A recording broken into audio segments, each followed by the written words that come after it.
First edition begins this hour with the kickoff of early voting. Before you head out to cast your ballot, here are a few simple things to keep in mind. First, make sure that you are registered to vote. You can do so by heading to Texas Secretary of State's website.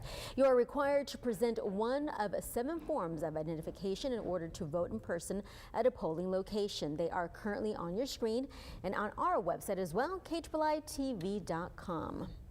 Here are some things you cannot bring to polling sites. They include cell phones, cameras, tablet computers, laptop computer, and a sound recorder or any other device that can communicate wirelessly or record sound or images. You are also not supposed to wear clothing related to a candidate, measure, or political party that is on the current ballot.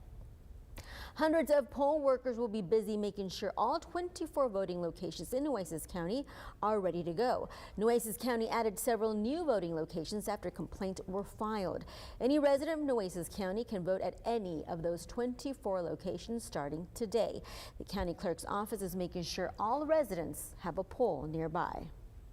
More locations means that people will likely have not as far to go to get to vote, and more locations also means the lines will not be as long. In less than 2 hours, and you can find the full list of voting locations in the Coastal Bend on our website, KHBLITV.com.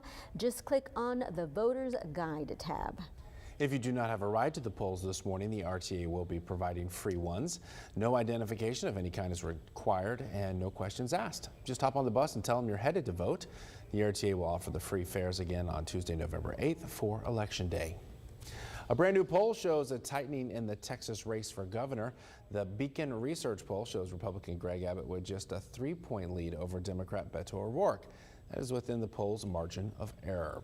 Voters say the top 5 most important issues facing the state are immigration and border security, the economy, jobs, and inflation, attacks on our democracy, abortion, and then gun laws and school safety. The newest generation of eligible voters could have a strong say in this year's election. According to Move Texas, an unaffiliated nonprofit group, young voter turnout broke records in 2018 and 2020. With several key policies at stake, Move Texas expects the trend to continue. Roe versus Wade, decisions like to cancel student debt, sensible gun reform, they have access to the ballot box. Research shows the earlier you cast a ballot in life, the more likely you are to be a lifelong voter.